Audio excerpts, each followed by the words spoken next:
Pero ¿saben lo que nos ocurre?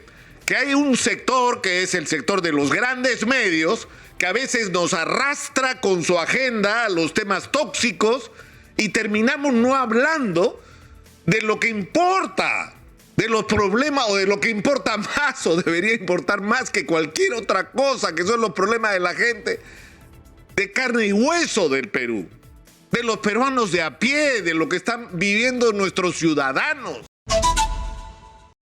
El presidente de la República, Pedro Castillo Terrones, luego de 6 meses de instalado en el gobierno, se decidió finalmente a dar entrevistas a la prensa. La semana que pasó le dio una entrevista a César Hildebrand, luego me dio una entrevista a mí, que fue la que pusimos al aire, la entrevista que nos dio a Exitosa Perú. Hoy va a dar una entrevista a la cadena CNN, va a estar en Lima el periodista Fernando del Rincón, y entiendo que a continuación va a dar entrevistas a otros medios de comunicación y que esto debe inaugurar una relación diferente del presidente con los medios de comunicación, y eso es algo saludable. Porque de lo que se trata no es de que el presidente atienda a los periodistas, sino que el presidente se comunique a través de los periodistas con la gente. La entrevista del día de ayer creo que fue significativa. No me sentí satisfecho, debo confesar, por algunas respuestas, le debe haber pasado a muchos. Me quedé con las ganas de hacer preguntas que me hubiera gustado hacer, como por ejemplo el tema del FONAVI, el tema de los trabajadores CAS, el tema de los deudores financieros. Pero ¿saben lo que nos ocurre? Que hay un sector que es el sector de los grandes medios que a veces nos arrastra con su agenda a los temas tóxicos y terminamos no hablando de lo que importa, de los problemas o de lo que importa más o debería importar más que cualquier otra cosa, que son los problemas de la gente de carne y hueso del Perú, de los peruanos de a pie, de lo que están viviendo nuestros ciudadanos. Exitosa. Pero en fin, más allá de esto, yo creo que la entrevista fue reveladora en muchos sentidos. En primer lugar, porque ayer ha quedado claro que quien está instalado en Palacio de Gobierno no es pues un marxista-leninista como nos dijeron, ¿no? Que el comunismo se había instalado en el gobierno, que acá iban a expropiar todo, que nos íbamos a Venezuela. Eso no ha ocurrido, eso según todas las señales que hemos recibido ayer, no va a ocurrir en el Perú. No nos vamos hacia la dictadura del proletariado, eso no es cierto. Y cualquier duda que pudiera haber por las asociaciones políticas, por el hecho de que el presidente utilizó el partido de Vladimir Cerrón para llegar a la presidencia, yo creo que se han disipado claramente, no solo por lo que ha sido el ejercicio de este gobierno en los últimos meses, sino por lo que ha sido la propia palabra del presidente el día de ayer. Los problemas son otros y el propio presidente lo ha reconocido. No me entrenaron para ser presidente, ha dicho. Yo vengo de un colegio de Puña, yo soy un luchador social. Y esto nos tendría que hacer reflexionar seriamente.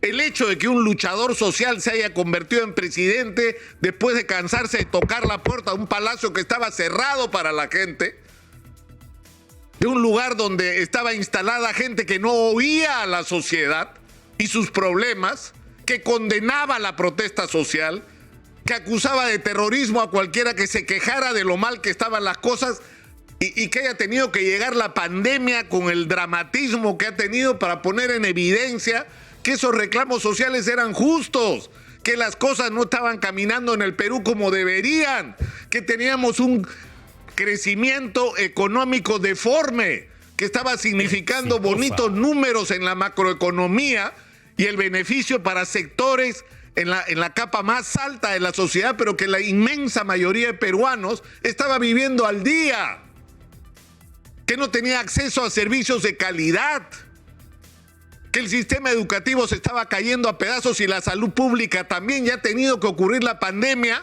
para que nos demos cuenta de esto. Y yo creo que en gran medida la pandemia explica también el hecho de que un luchador social haya terminado instalado en Palacio de Gobierno. Pero ese luchador social que puede, como él mismo ha reconocido, saber lo que la gente siente y piensa. No es un hombre que está preparado para gobernar el país, porque él mismo ha reconocido, nadie me preparó para esto. Es más, ayer se quejaba de que no le dieron tiempo ni para la inducción, es decir, para la transición, porque juramentó como presidente o recibió su credencial y al día siguiente se tuvo que instalar en el gobierno. El reconocimiento de las falencias es que si bien el presidente tiene la voluntad expresada por él, y no tendríamos por qué no creerle, en el sentido de que las cosas en el Perú tienen que cambiar y que hay que gobernar para los ciudadanos y que hay que gobernar con transparencia, es imposible si el presidente no recluta a aquella gente que es capaz de producir esa transformación que el Perú necesita. Y ayer ha sido muy importante el reconocimiento de que uno de nuestros problemas más graves es la corrupción instalada en el Estado peruano, que tiene dos rostros: el de los que llegan al gobierno y empiezan a nombrar gente en los diferentes organismos públicos que llegan para robar, porque hay que hablar así en crudo, y los que están atornillados desde hace años y que han ido quedando de gobierno en gobierno y que son una costra burocrática, ineficiente y corrupta, que conoce el negocio de la corrupción y que se asocia a quienes están en ese momento en el poder. Y que eso es algo que hay que demoler en el Perú. Yo creo que la entrevista de ayer tendría que obligarnos a todos, a los que votaron por el presidente, a los que no votaron por él, a los que se abstuvieron, que no fueron pocos en este proceso electoral, a entender de que la gran tarea del Perú la tenemos que enfrentar todos juntos, y que esto es posible, y que es posible encontrar términos de entendimiento. El presidente ha hecho el día de ayer, una invocación a la inversión extranjera. Lo ha repetido como 3 veces en la entrevista, que prácticamente no ha tenido ninguna edición. No hemos cortado nada de lo que dijo. Pero una vez más, esto no es posible si no se crea un clima distinto en la política, una relación diferente entre el Congreso de la República y el Ejecutivo. Y si es que el propio presidente y la gente de su entorno no crea los espacios para reclutar a la gente, que desde las universidades, los colegios profesionales, los gremios empresariales, desde los pequeños hasta los grandes, si es que los técnicos, la gente calificada no es reclutada para asumir el control y la dirección de las instituciones públicas en el Perú, y que sean ellos los que tengan la decisión de ejecutar el gasto en el Perú. Si no logramos eso, y digo logramos porque esto es una tarea de todos, el Perú simplemente no tiene destino. Yo creo que tiene que obligarnos a reflexionar con serenidad lo que ha pasado el día de ayer. Por supuesto, hay que escuchar lo que diga en los próximos días el presidente de la República. Yo sé que va a haber de los de siempre, ¿no? Los venenosos, los odiadores, que lo único que se van a dedicar es a lo que se dedican. O sea, les vamos a cobrar derechos, ¿ya? Porque lo único que hacen es hablar de lo que nosotros decimos. A eso se dedican, ¿no es cierto? Y a denigrar y a insultar. O sea, de esta gente no se puede esperar nada.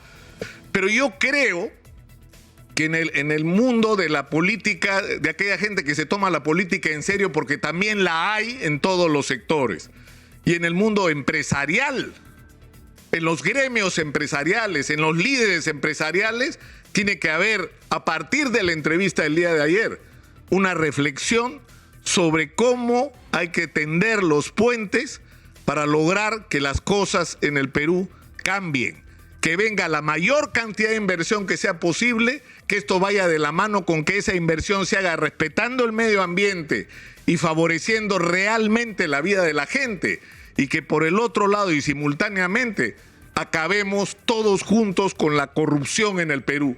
lo cual supone no solamente poner a la gente adecuada a conducir los organismos públicos, sino barrer con todos los corruptos enquistados en el aparato del Estado peruano. Yo creo que a partir de ahora se abre una discusión que tiene que ver con la discusión constituyente, que hay que enfrentarla con serenidad. Hay que cambiar la Constitución, pero hasta Lucas Gersi, que está recogiendo firmas en contra de la Asamblea Constituyente, está de acuerdo. Hay que cambiar la Constitución porque está mal, porque está llena de defectos, porque es imperfecta, porque no basta con pequeños parches. Hay que hacer un cambio profundo de esta Constitución. Pero hay que hacerlo bien y hay que hacerlo juntos. Y estos cambios tienen que representar la voluntad no del 33% de los peruanos como la Constitución del 33. Necesitamos una Constitución con el respaldo del 90% o más de los peruanos, que represente a la inmensa mayoría de peruanos y que nos permita que el Perú sea un país donde sea posible que hoy hay un gobierno de izquierda y mañana uno de derecha y no pase nada en términos constitucionales, porque todos están incluidos en este proyecto de país que esta Constitución representa. Y yo creo que el gesto de decir el día de ayer, si el Congreso insiste como va a ser, iremos pues al Tribunal Constitucional, es decir, a respetar los procedimientos que esta misma Constitución imperfecta del 93 establece para modificar y enfrentar los problemas que tengamos delante.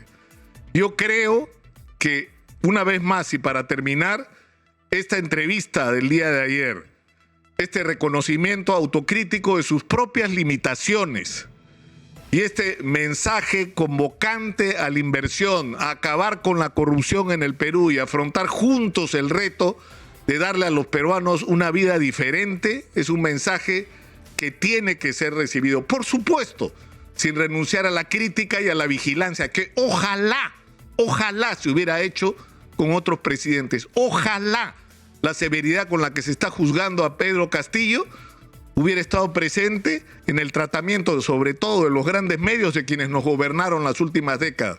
Estaríamos sin ninguna duda en un país diferente. Hablemos claro.